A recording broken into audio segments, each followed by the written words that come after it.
going to talk about giving effective feedback, which I think is one of the most challenging things that we do.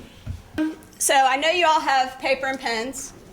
So I want you to take a piece of paper and I want you to write down on there what you think is the most challenging part of giving feedback. Just one blank piece of paper. What do you think the most challenging part is?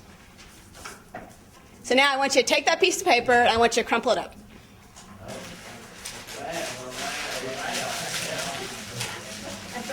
No, don't throw it at me. Don't throw it at me. Now I am totally stealing this idea from Lisa Willett. Actually, was the person who, and she and JR, my husband, are getting their masters at the University of Southern California, and this was something that they learned in one of their things. So they called it a snowstorm of ideas. So now, after you've crumpled it up, everyone throw them up in the air. All right, now pick one up. I'll throw these back at. He wants to share what's on their piece of paper. Being mean. Huh? Being mean. Being mean. Okay. What else? Negative feedback. Negative feedback. Matt? Time. Good. What else? Repercussions. Repercussions. Don't want to hurt feelings. Okay. We're pediatricians, right? We're nice. We don't want to hurt people's feelings. Accuracy or correctness of feedback. Good. Good. So how do we know, what we're, how are we accurate with our feedback? And are we? Offending the recipient. Okay. Making them feel angry. Okay. So making it into a difficult conversation. Good. What else? Anyone else? Personality characteristics. Okay. Finding the right time, right place, right format, right follow-up. Absolutely. All those things. And again, as we talked about before, we're all very tight on time. It's not that we have this built into our clinics or to our ER shifts or to the time in the units. It's we have to make the time. So so we're going to talk about hopefully some things that are going to help us be better at giving feedback and be better at getting feedback. So I found some good feedback quotes. I don't know who Kenneth Blanchard is, but I thought this was kind of a fun quote. Feedback is the breakfast of champions. Okay. So what is the shortest word in the English language that contains the letters A, B, C, D, E, and F? Don't overthink it. Feedback. Good.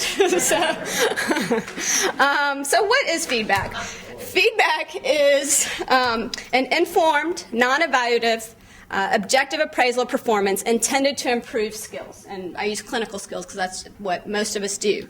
It can be brief, occurring daily. Let me show you a better way to do that exam. Let me show you a better way of putting that line in. This is something that's worked for me.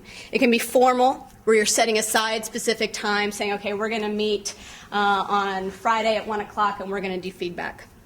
Or it can be major, and usually that's maybe your midpoint evaluation. Your mid-month is where you sit down and you say, okay, this is what I need to do to work on, and come up with a plan. Maybe it's at the end of the month, so that's a little bit more formal. Again, so brief, formal, and major. So there's common mistakes that we all make, and as I was putting this talk together, I realized there's 10 of them. I make every single last one of these mistakes. So I actually learned quite a bit about my own feedback giving ability. So the feedback judges the individuals, not the actions. And I think that's one thing that is sometimes hard. It's you need to be a better team player instead of, because of this situation, because of what happened. I'm not judging you and how you acted, I'm judging the situation. So making sure that you don't judge the person, but judge the action that you're trying to give feedback on. And this is one I have a real problem with. I have my own personal. The feedback is too vague. They did a really good job. And I know, poor Lori does our evaluations for the residents, and I know when we say, oh, she did a great job. And she's like, what do I do with that? How do I put that onto the evaluation? What about all these core competencies and milestones that we're going to start learning about? And how do I do that? So, it's nice to get good feedback, but it's also nice to know specifics so you know what to continue. As bad as it is to hear some negative feedback or constructive criticism, it's nice to hear the good things too, so then you know what you need to continue and keep doing. The feedback speaks for others, and I think that's, what Mark was saying gets back to the accuracy of it. It's really, if you can give the feedback based on something that you have seen or you have witnessed, I think that's best. Unfortunately, because of the situation that we're in, that isn't always the case. And maybe the person giving the feedback is getting this evaluation from someone else who worked with them 2 weeks ago or something like that. So again, it's not always ideal, but ideally, the person who has that constructive feedback should be the one to be giving it. The feedback sandwich. It's those of you who ever worked with JR knows that he and I tease him about it. He's not really a big fan of the feedback sandwich, but we say he is. And we say that he just gives me the low-carb version, so there's no bread. It's just all meat. It's just all the negative in the middle. But, I think sometimes that, when you hear that positive, negative, positive, it's nice because you want to hear the positive things, but when they know it's coming that way, you kind of forget about the positive. So there may have been bread. I just didn't hear it. All I heard was the meat. So that's my own, personal thing. Exaggerated with generalities. Oh, she always does this. Oh, he never does that. He never, is that really true? Make sure that we're being more specific with what we're giving our feedback on. The feedback psychoanalyzes the motives behind the behavior. Well, I know you're having a really hard time because your dog broke his leg, and I'm sure that's why this is happening. I'm sure that's why you're having a hard time. Maybe it is, but that's not our job to try and figure out why it's happening. Our job is to identify the behavior and see what we need to do to fix it. And sometimes if you don't know, you say, oh, you're so burnt out. Like, really? I'm not burnt out. Sometimes it can cause some resentment between coworkers. Sometimes it goes on too long. And you try to fix it. Oh, and I find myself doing this.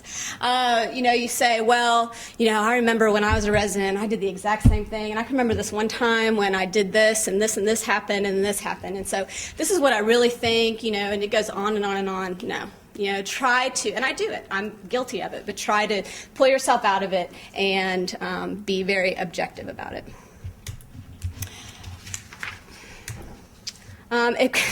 Implied threats, those are never nice. Do you want to be successful in this organization?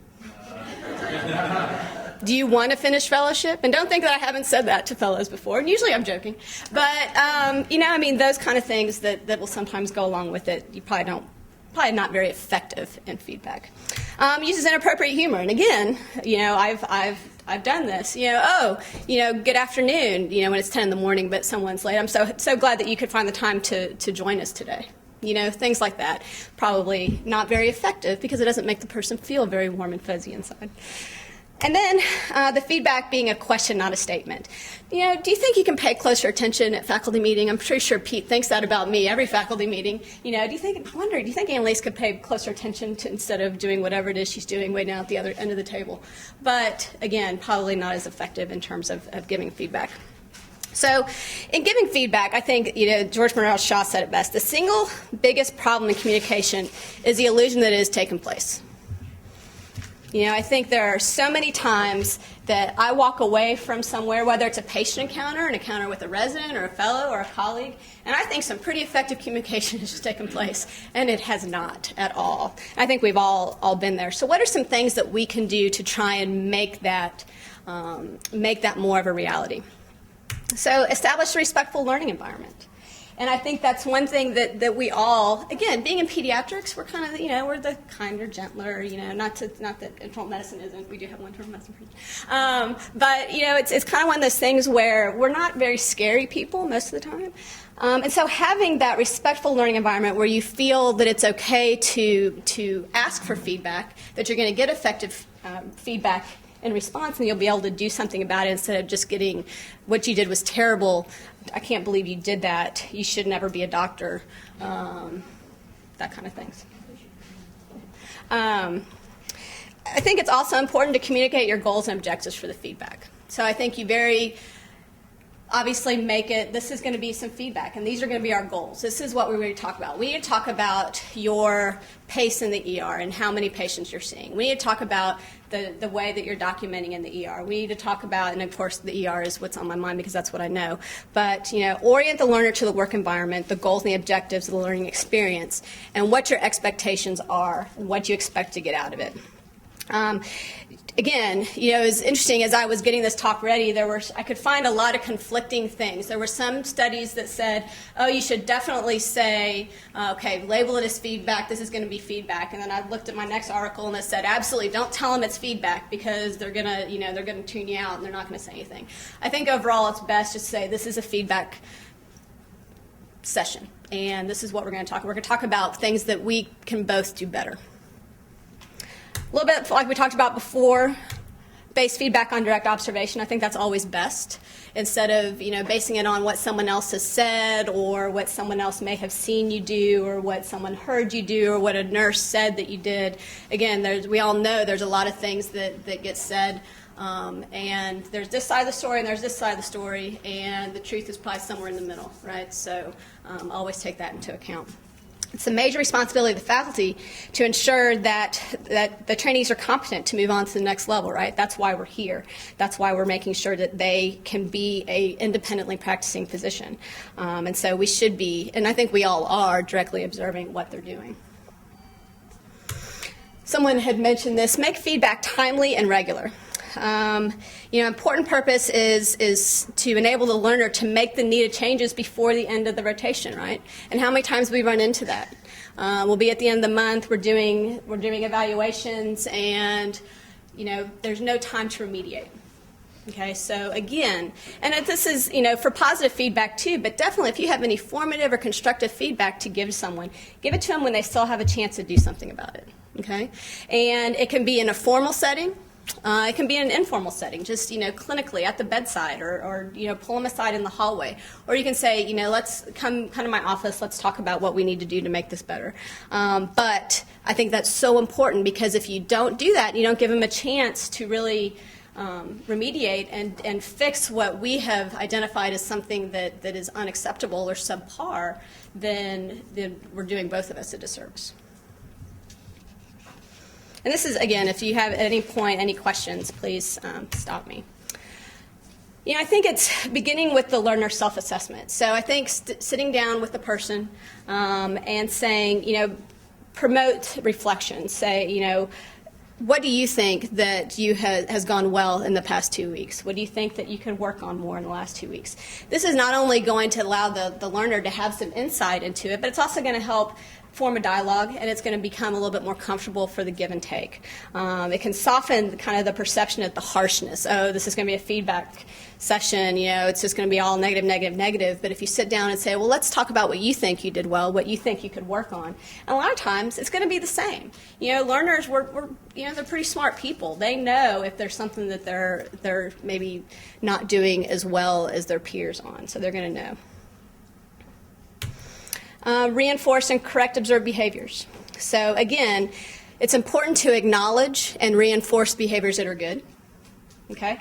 But it's also why we're here, to correct the behaviors that maybe need correcting. And motivating the learner to repeat the stuff that's good, but wanting them to improve on the things that need improvement is so important. Trainees have stated that positive feedback on what they were doing correctly really gave them the confidence in their skills and created a better learning environment. So just like Coach Haas said earlier, it is important. We joke about the positive, negative, positive, but that positive reinforcement, that positive feedback is very, very important. And I know it's important to me.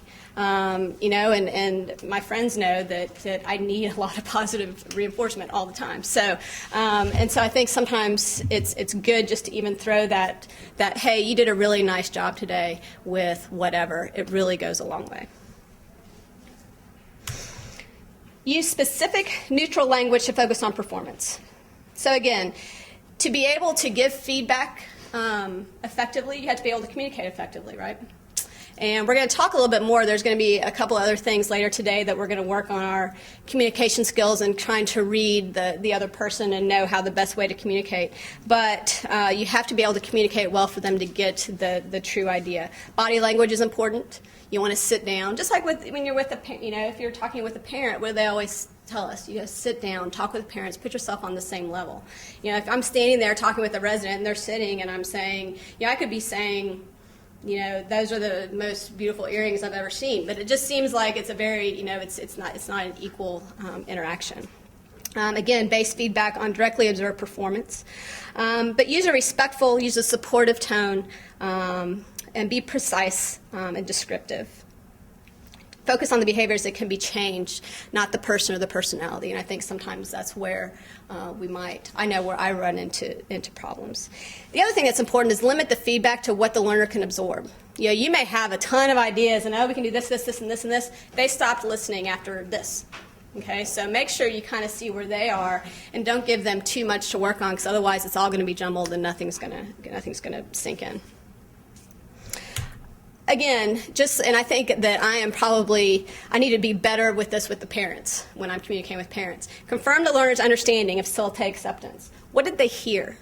Okay, sit down and ask them. A feedback can be loaded with emotion, right? It can be loaded. I don't like giving negative feedback or criticisms or things like that. I've got the books on my nightstand, Crucial Conversations, and all those things, and it makes me break out in a cold sweat. I don't like it. But there's a lot of emotion on both parts, especially when there's corrective feedback that's given. So it's important to know the learner's perspective and to make sure that they are understanding what you're saying. Consider the background, consider their temperament, and consider their readiness to change. They may not be ready to change. Okay, so that's something else that's important. And then invite the learner, ask them to ask questions. I think it's real important to involve them, just like we said from the very beginning, involve them in the conversation, ask them, help them have some self-assessment. The outcome, seeks to confirm the trainee's identified learning and development needs, right? So we want to make sure that, yes, we're identifying things they need to work on, but we want to make sure that they identify those things as well. Conclude with an action plan. So, when we wrap up these sessions, we need to have a plan for improvement. Okay, what are we going to do to make it to where 2 weeks from now, when we sit down at your end of the month evaluation, how are we going to show that you've worked on these things that we've talked about? And come up with some concrete things, whether it's I'm going to do 2, directly observed HMPs with this attending, or I'm going to go over my documentation with this person, or whatever it is, but have a concrete plan and be able to do it. I'm going to ask the learner to generate those ideas too. That's not something that you automatically have to come up with. And then set a time for follow-up. Holding someone accountable to that, I think, is real important too. And then, in terms of the person giving the feedback, being able to reflect on your feedback skills. It's tough. I think giving feedback is tough, and that's something that I personally have been working on. But knowing, after I do it each time, I try to sit back and think, okay, what could I have done differently? How could I have made it better? What things could I have done? And then the last two things are, creating development opportunities, which, being able to learn about how to give effective feedback, and hopefully that you'll take some of that away from this today, and making feedback part of the culture. I think that that's so important. And it's something that, we do it every month, right? We all know that we get feedback, we get evaluations, we all know we have that folder up in the office, but do we really understand what goes into it? They talked about considering videotaping feedback sessions with debriefing. Just having this being videotaped right now is causing me to have a little bit of a panic attack. And so when we go to the sim lab, and we're videotaped, I can't watch myself. So I don't think that would be a very good idea for me. But for those of you who don't mind that might be a really good idea. There was an article in Pediatrics, I think it was in 2011.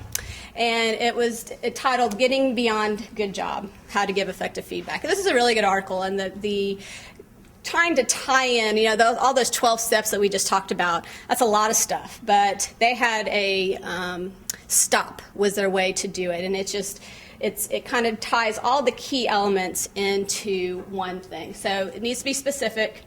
It needs to be timely. So as soon as you can after the incident is important. If you wait a week, if you wait 2 weeks, things happen, memories fade. It's important to try and do it as soon as possible after the incident.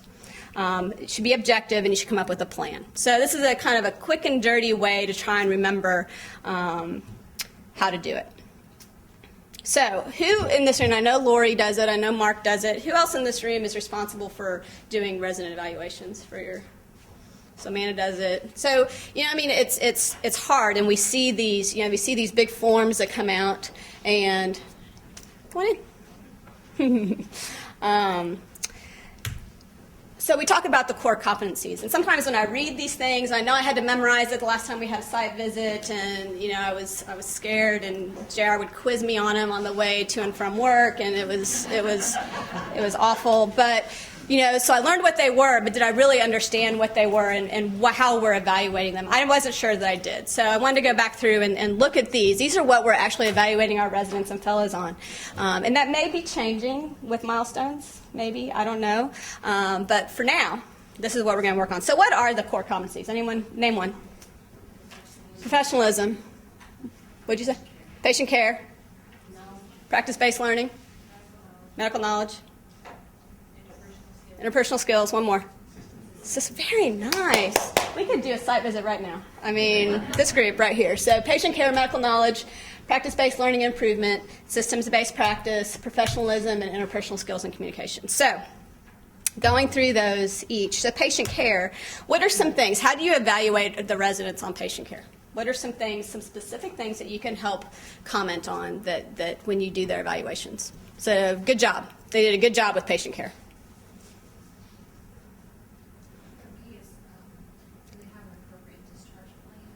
Okay. They know where the patient lives in relation to the hospital. How are they going to follow up with the family member? Who's the primary care provider?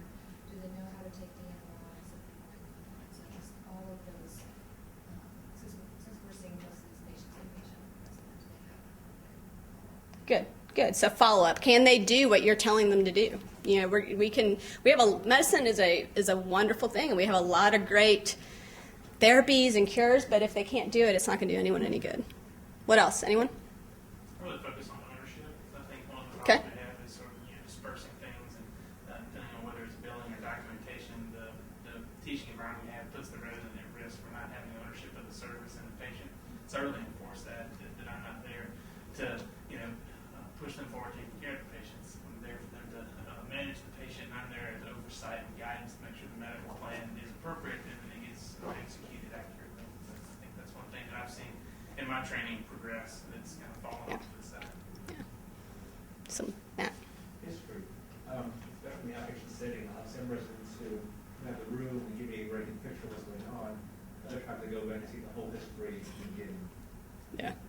Well, always when the attending goes in, it's a whole different history. That always happens, and that really does happen sometimes. But so you're right; those are all right things. So gather essential and accurate information, make informed decisions, being able to take some ownership for the patients, develops and carries out that management plan, counsels the patient and family. So again, these are all very important things in terms of just the patient care. So these are just some specific things that you can look at when you're doing those evaluations. Are the residents, or is the student, or is the fellow, are they doing these things? Okay? Medical knowledge.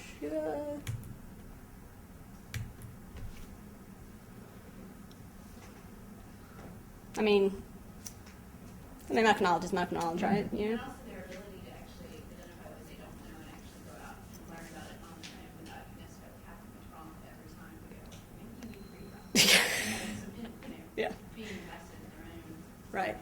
How many times do you guys have filled out evaluations put needs to read more on there? That was always on mine.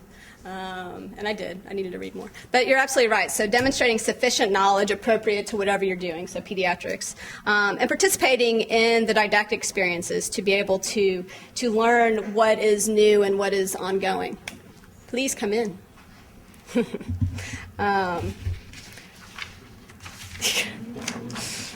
So what in the world is practice-based learning and improvement? I didn't know. Anybody?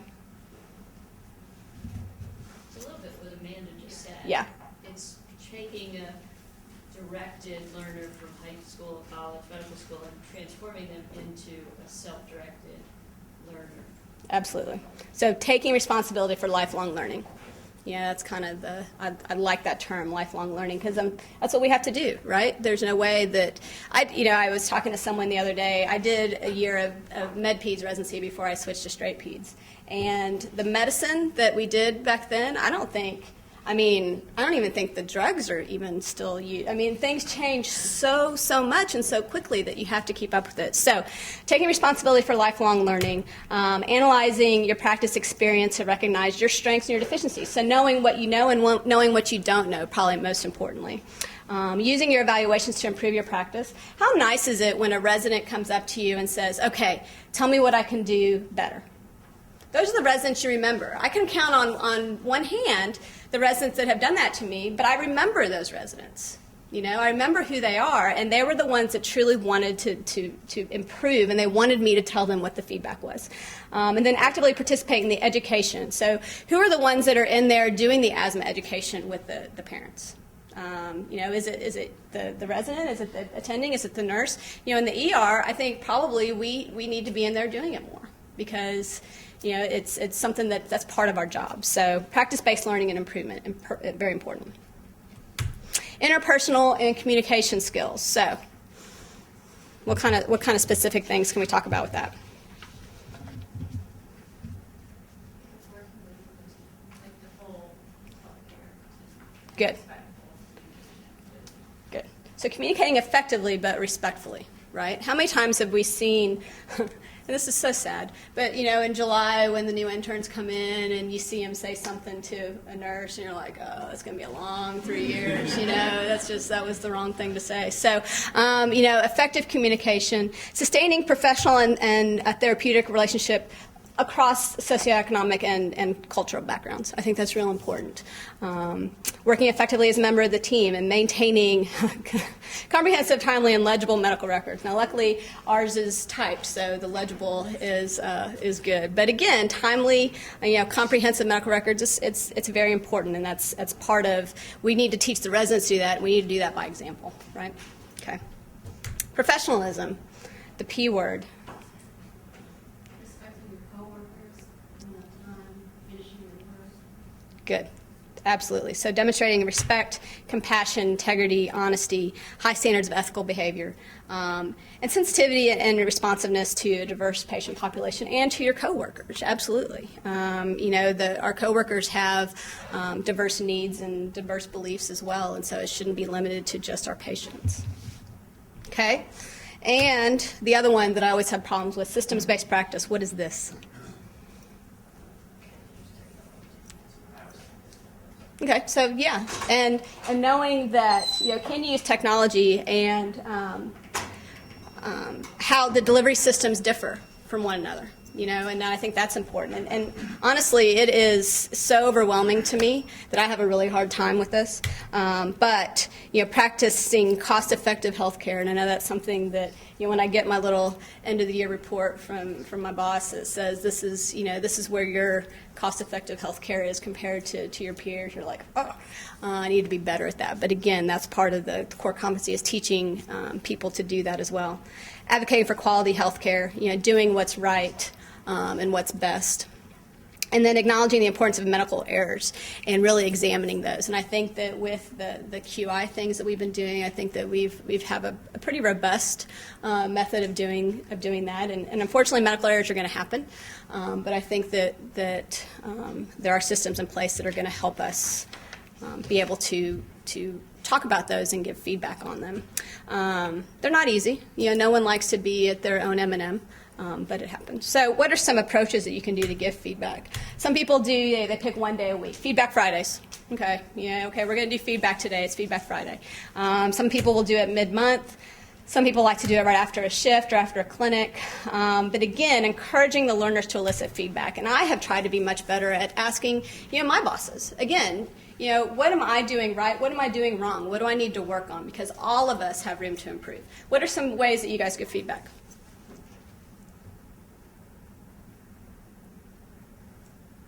Or do you? I like to give feedback at different time points. So if I'm on with for 2 weeks, I typically give feedback at the end of the first week and say, this is where you are, this is the way I expect you to improve, and I base their improvement in the second week that I want to use for inpatient on how their evaluation is determined. But I feel that I often get feedback as a resident when it was too late to really make a change.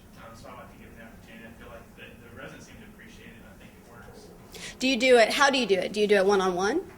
I do a little bit as a team, and then I have people step out and come back in the room. We talk about it, and I really base it on what their level of performance should be as to whether they're second and third year or a senior resident or an intern, and try to keep it training specific. But I try to be honest, and then I ask for feedback about our our rotation and our faculty, what we're doing to teach, how we can make improvements. So I try to let them come back both ways. Good.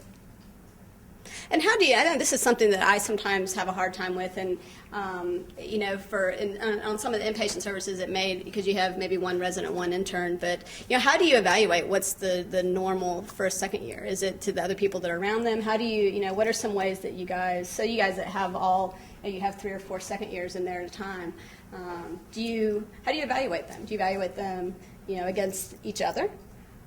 You know, it's hard not to do that, right?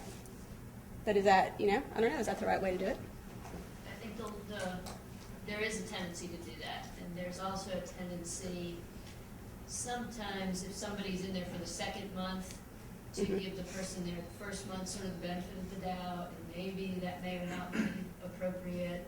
Judgment feeds people a little bit differently, but you have a little bit different expectations of them, whether it's fair or not. So it's definitely hard. Anyone else? When I think about the level of competency and all these words that come, you know, independent practice or what their level is, and I often think about trying not to compare people against each other, but I always say if I wasn't here, could this intern operate independently? And often they couldn't, and that's appropriate. And then for second and third years, it's a different bar they have to pass. But I kind of look at it from that perspective, trying not to compare people. If I had a really good resident the last time and this person's competent but not nearly as good as the other one, then they shouldn't be on the same evaluation scale. It's kind of how I look at it. It's hard. It is hard, you know, because again, you know, at the beginning of the year when you haven't worked with everyone yet, you know, how do you know that person in the 12th month, are they going to be the star? So it's just hard to know. Any other good feedback tips? And you guys do a lot of feedback in the Simpson. You guys do videotaped feedback. How do you guys feel it works, or what do you like about it? I think one of the great things about simulation is that often,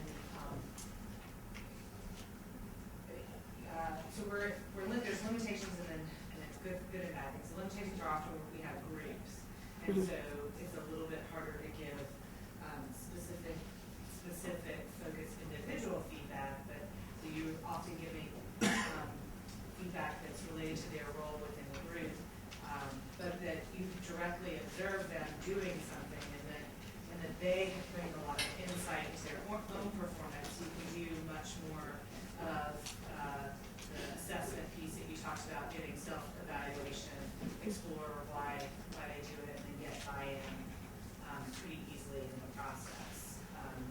But Amanda's actually had some individual performance in the simulation center, and can maybe speak to how that helps her to do that. But, like, I do cases every month, and it's been great because you do get to kind of, because I don't know if everybody has this experience, I have a limited one, getting to see the residents actually work really, so you get to see their communication skills. But I think the best thing coming out is you can kind of just start, the way I always start with them is how did that go? What do you think the point of the case was? Because it's interesting to see what they take away from it, because it's not always what I wanted them to do, and then we have to kind of guide it. So the way we usually get feedback is more kind of, I have the points I wanted to get across, and I just kind of ask them, what did you think about this? Or did you notice this? Or, you know, what kind of feeling was? But it's more usually just kind of a conversation that I've got to watch everything and see how they perform, and so I can get direct feedback about, oh, I liked how you asked this question, but I would also add this in. And it's just, I think if anybody hasn't used this term, I'm plugging for them because it is awesome. Like, for me, just doing history gathering exercises, because I think that a lot of times gets lost, at least what I teach. You know, we teach about the medical side of stuff, but a lot of the softer stuff that's really probably the most important part of what we do. I think it's an awesome place to do it and give feedback about that. Sure. The other thing that's sort of unique is it's scheduled. It's immediately following the activity, and like these guys said, it's directly observed. And I hope, and we really try to make a big point of this, is to create a safe learning environment. This is a place for you to get better. We're not scoring you or grading you. We really want to just figure out where you're at and get you to the next level, and hopefully that comes across in what we do. So let's say you have someone that obviously is not ready to move on to the next level yet. How do you pull them aside? And how do you do that? Yeah, every once in a while, there's either a bad attitude, No. and you pull that one aside and you say, I am concerned, this is what I noticed. But the thing you asked about, if there's clearly a discrepancy, that's the one, and very few times where we'll take them aside individually and say, I have these concerns, what are your thoughts? That's the one time we'll do it individually, not in In the group. Do you find that when you do that a lot of times they know? And I think that's been my experience. I think that it's bringing it to their attention is important. But I think that's, Unconsciously incompetent, Yeah, maybe 25% of the time, but yeah. So consciously incompetent. anyway, but again, I think that's an important part of our jobs is to help people realize that and have that have that self-awareness. So the bottom line when it comes to feedback is you just have to do it.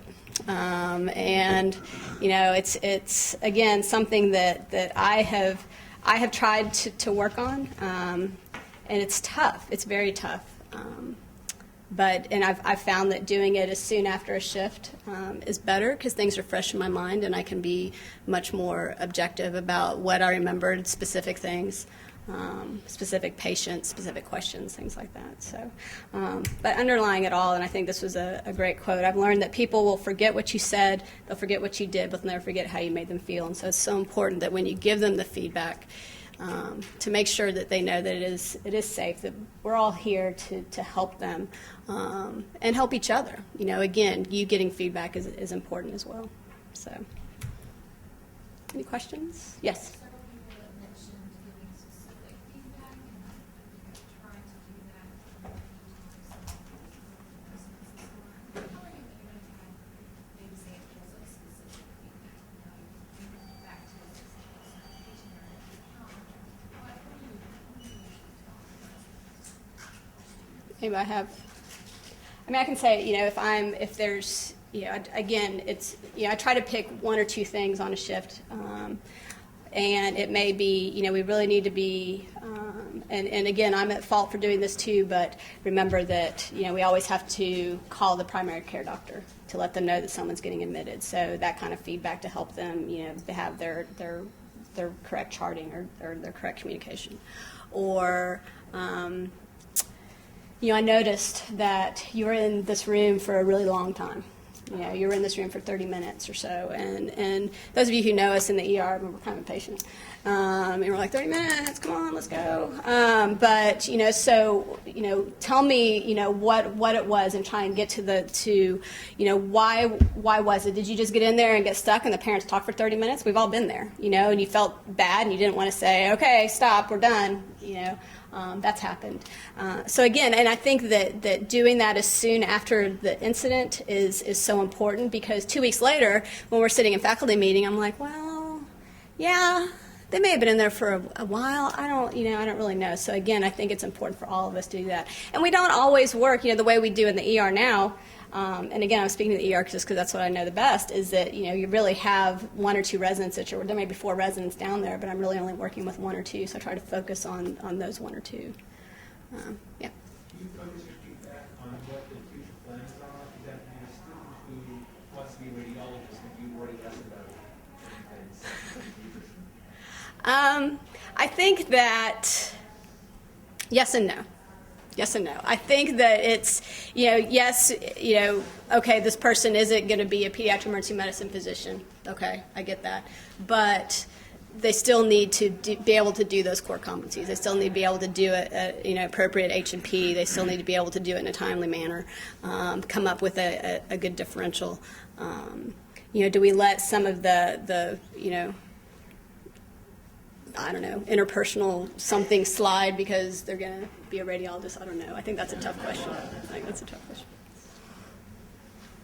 think also feedback's difficult because I don't know about you guys, but I'll read an evaluation, say, could teach more. I'm like, are you kidding me? I am busting it down there. I think that's how the residents are. And then, I step back and go, yeah, I could be teaching more. How am I going to be doing that?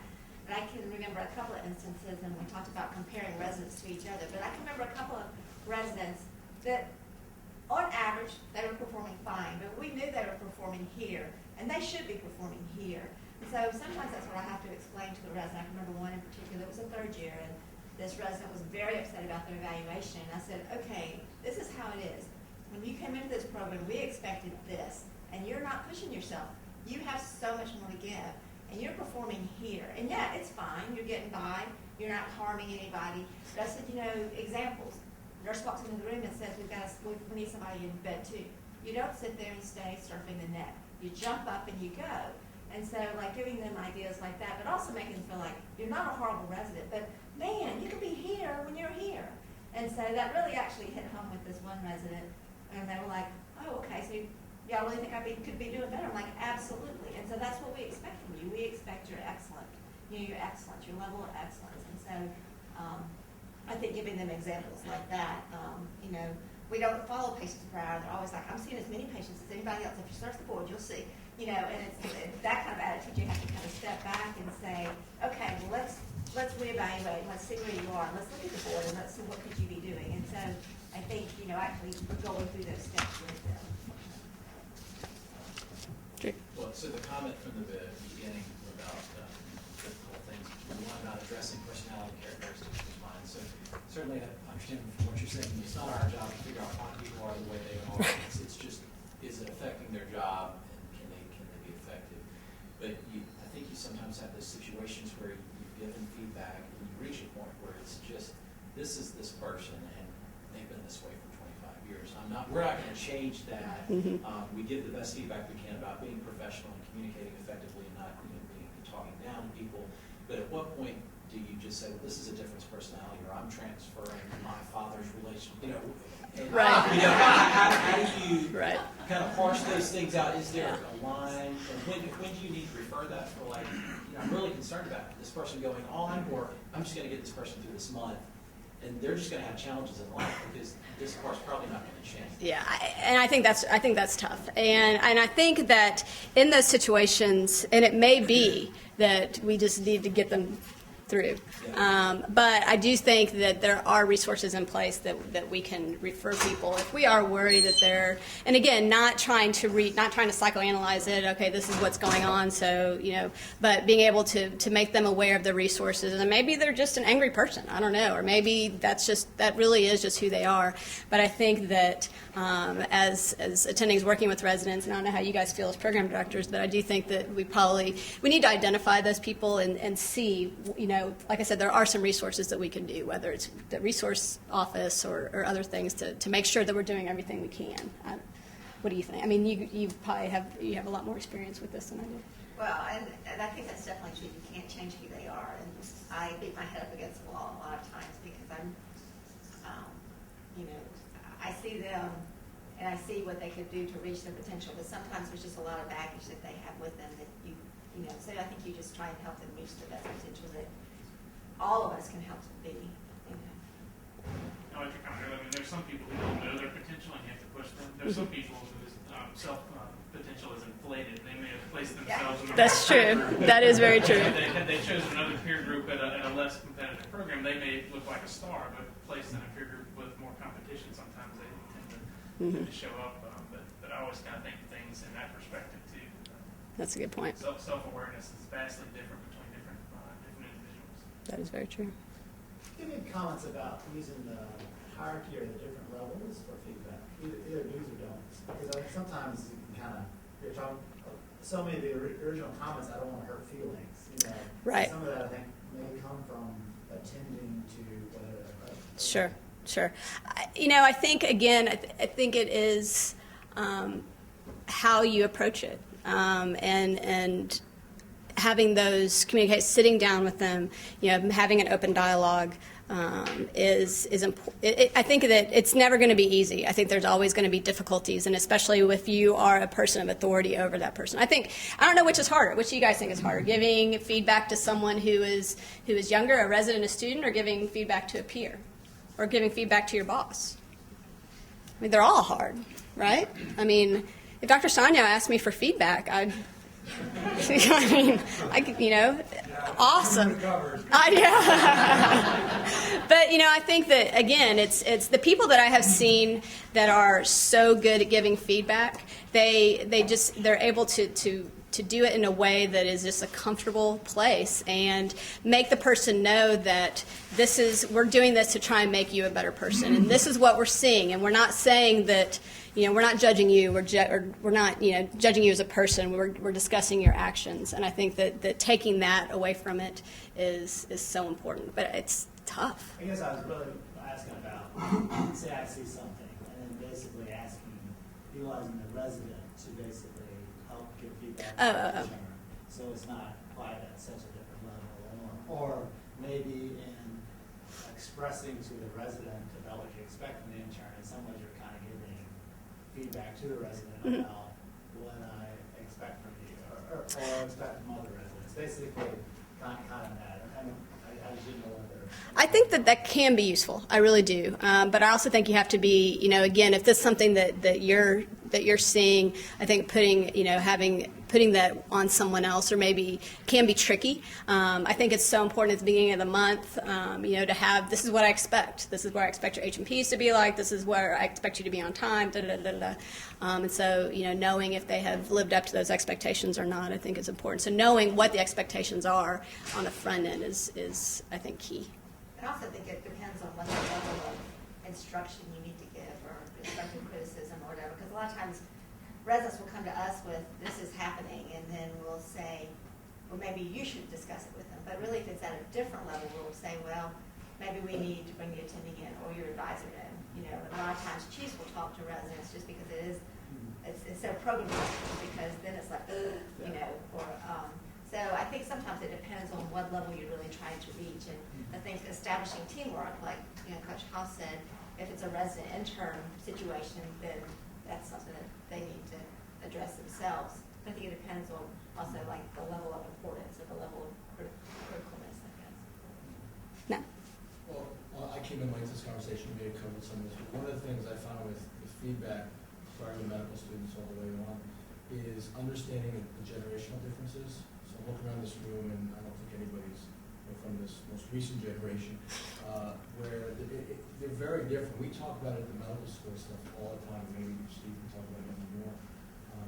Understanding that they hear things differently, their self-perception, like somebody mentioned, might be overvalued, and that's not an individual thing as much as there's a lot of generational stuff about that.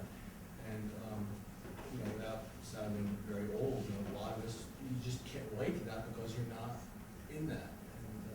That's very true. And gauge that.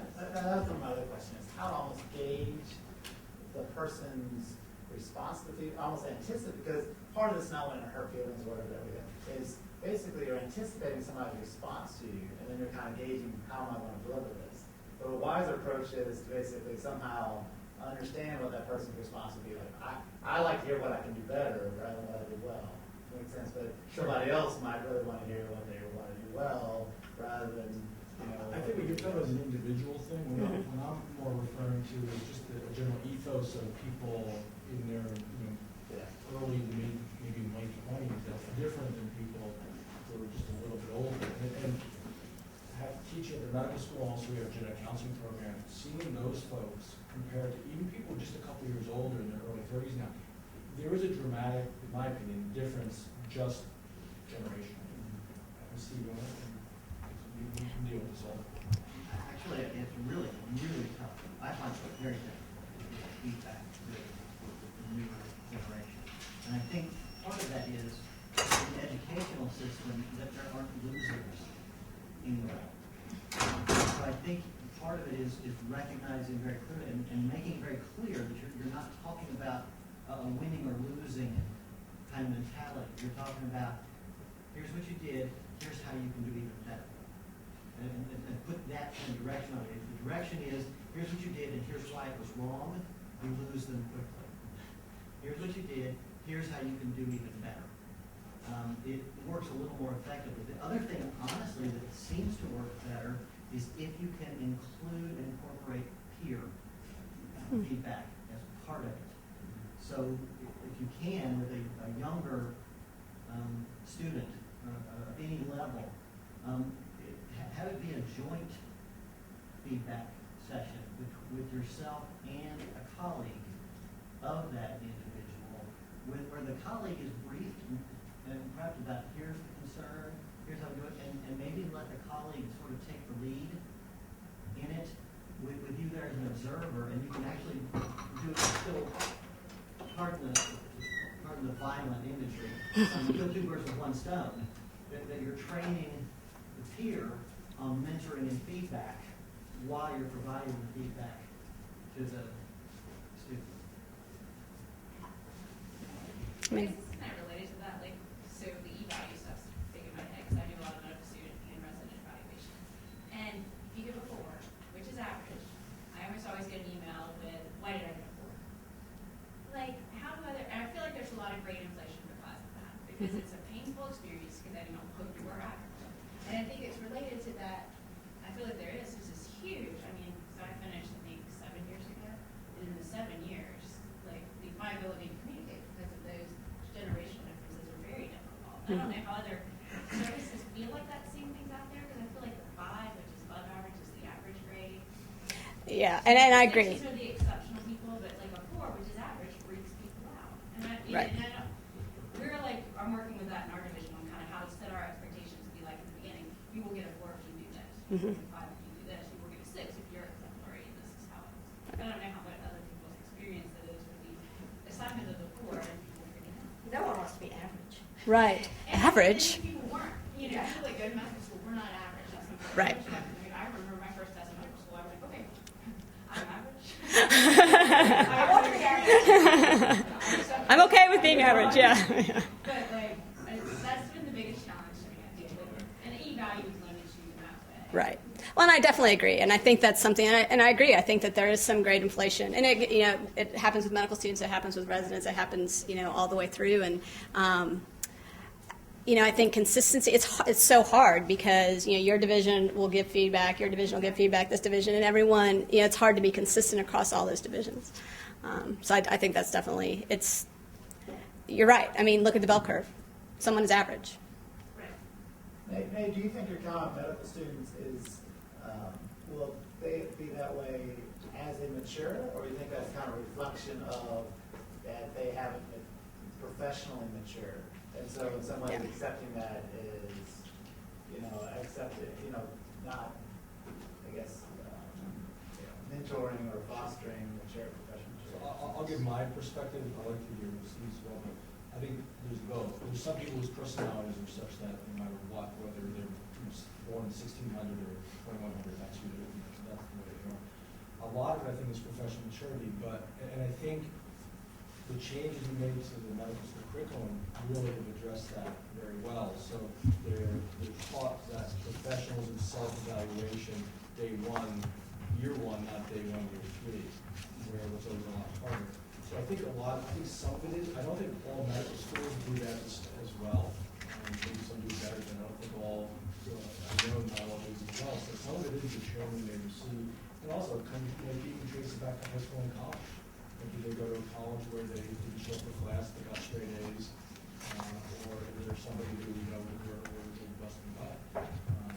So I think there's a lot of elements, but I think professional. I think in the vast majority of cases, is something that professional maturity